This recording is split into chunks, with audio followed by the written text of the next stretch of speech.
So last year, I think it was at like the beginning of the year, maybe middle of the way through the year. I don't know. Last year at some point, last year as in 2023, Great Eastern Cutlery did a release of 86s, which I think is a lot of people's like favorite frame. And they did a few different Barlows. They did a Charlie Campagna SFO, which was the CC Rider or something. And that was a harness jack. And I wish I could have gotten my hands on one of those, but of course, just like all of Charlie Campagna's SFOs, they went real quick, and now they're selling for ridiculous prices on eBay and secondary market in general and everything. And at first, I just wanted a 86 Barlow because they were so cool and everything, and I really like to have a spear blade on a Barlow, especially like a big spear like this. Um, but the Barlows weren't really coming up, and when they would come up, they're like really expensive. I'm talking about on the secondary market. And then I started to see this knife more and more, this Rivertown single jack um, 86 here, which is just a jackknife, a single bladed jackknife. And I kept seeing it and seeing it. I thought, you know what? I think I want one of those. I don't even think I want the Barlow. I think I want one of those Rivertown jacks.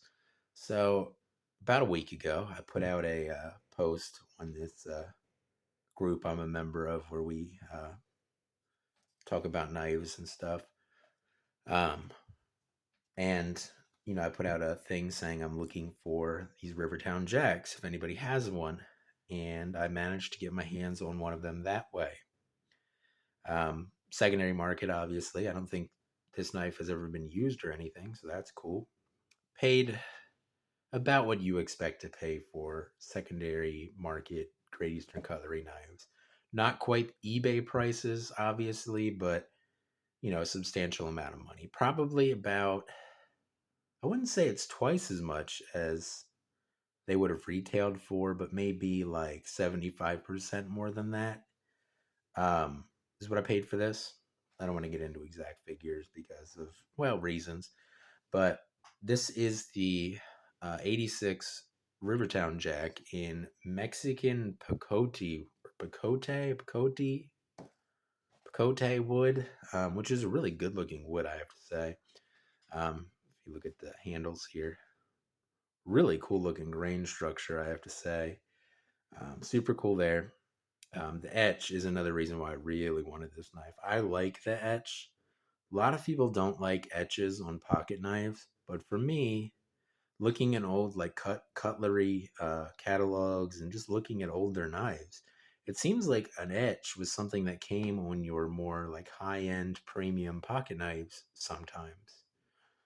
So I don't mind an etch, and the cool thing about an etch is that, guys, if you use the knife, the etch will go away eventually. But I really like the edge. I think it looks cool.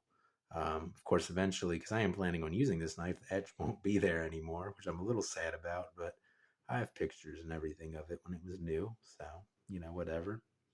But big fat spear blade. It's got this long pull, this really nice swedge on it. Really like this blade shape. It looks great. I also have an 86 clip point with the coping blade that they did a couple years ago. And I think I prefer this blade shape over the clip blade, just because I really like a spear blade, just because I feel like it's the most middle of the road useful. Like you can use it for pretty much anything. Whereas a clip point's always more like piercing, and like if you were skinning an animal, a clip blade's really good at that, or like gutting a fish or something. And then you have like your Warncliffs and your sheep's foots that are really good for like utilitarian tasks like opening boxes and cutting like rope and stuff like that. But they're not real good at cutting, for instance, food. In my opinion, they're not very good at that. Whereas a spear blade is really middle of the road. You can do just about anything with it. It's not going to do everything quite as well as a more specialized blade, but you can use it for everything. So for me, a spear blade is really like the perfect blade shape for an everyday carry knife, in my opinion. Now, some people are going to disagree with me, and that's fine. Um, I'm not here to argue with you about that. We all have our preferences when it comes to blade shape and, well, everything else. Um, but anyway, this is the Titty Cutlery made by Great Eastern Cutlery. Rivertown Jack in Mexican Picote wood. Does have a half stop. Really good action on this knife, as you would kind of expect from Great Eastern Cutlery. Big old titty shield there. This is actually one of my more favorite shields just because it's very basic, but it has the trademark titty cutlery shield on it there. Um, really well put together, well finished. This wood, the grain of this wood is just so cool. I think blade centered well. Sits pretty good in the liners there. It's not high out of the liners or anything. Nickel silver bolsters, nickel silver shield, brass pins, brass liners. Of course, 1095 carbon steel blade. And the action on this knife is just fantastic. But this is a fantastic knife, and I'm super happy that I got my hands on one. Um, Overall, here, let's do a measurement here. So the handle is about 3 3/4 inches long, and the blade is about 3 1/8 or so inches long, something like that. About 3 1/8, with a cutting edge of about 2 3/4. So fairly sizable pocket knife. Fits my hands really well. But if you have smaller hands, it might not be the perfect size for you, but fits my hands really well. Kind of similar in size to like a Case Sodbuster Jr. or so, I think, um, if you're looking for a size reference. But just a really cool knife. Of course, it came with a pin. Some of the Great Eastern Cutlery knives come with the hat pins, and some don't. This is a cool one. It's got the Rivertown single jack on it there, American pocket knives, Titty Cutlery. And here is the tube. I think the tube's cool too, so I want to show that. You can see here, Rivertown single jack. And then right here is Titty PA.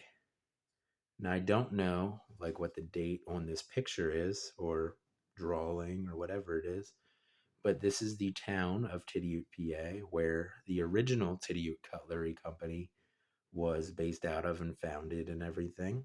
And you can read a little bit about that town and the history of Tidiute Cutlery and the brands that uh, came away from Tidiute Cutlery in a book that I've done a review about. I don't remember what the book was called. If I remember, I may link the video in the description of this video. If I think about it, I may forget.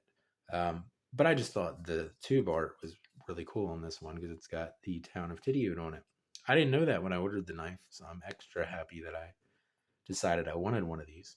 But I think another one of the reasons why I really wanted one of these was after reading that book about Tidiute cutlery and everything, this really makes me think of the knives that like they would have made back then. Because not everything was a Barlow. And, I imagine a lot of just regular jackknives like this would have been produced back in the day, back in the late 1800s when American cutlery was really at its like heyday of producing and everything.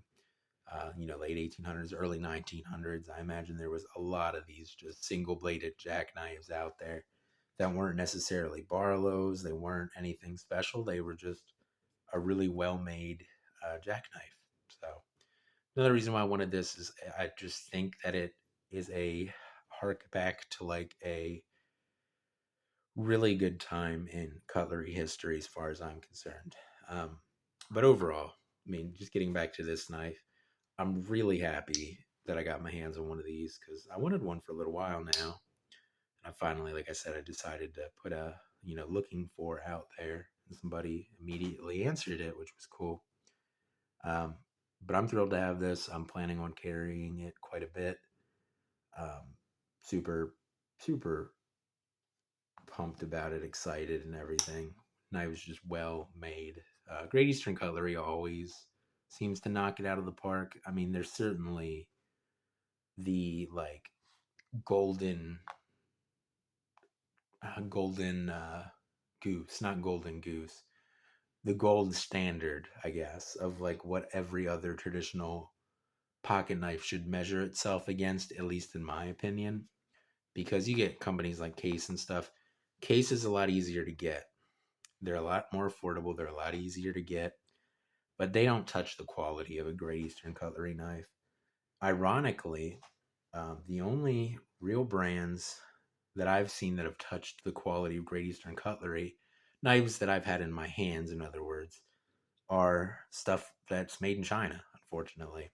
Rosecraft Blades does a really good job. And their, traditional pocket knives are pretty well made, it seems.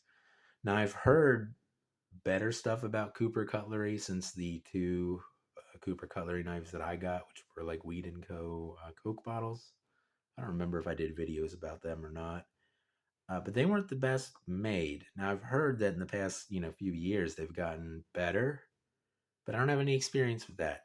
So as far as I'm concerned, Great Eastern Cutlery is still the gold standard, which all other American knife companies and Chinese companies too have to measure themselves against, because this is just as good as it gets. That's why they're so hard to get. That's why people like me have so many of them, because they're just wonderfully made knives, and they're, a really good window into what cutlery would have been in the early 20th century, late 19th century. So overall, the Titty Rivertown Jack here, super cool knife. I'm just thrilled to have one. Uh, and this one will probably get carried quite a bit. I haven't carried it at all yet because I wanted to get the video out first. This may go in my pocket tomorrow, though. So we'll see. But anyway, that's going to be it for this video on the Great Eastern Cutlery Titty Rivertown Jack here in this Mexican Bacote wood. So I will see you guys in the next one, and I hope you have a good day.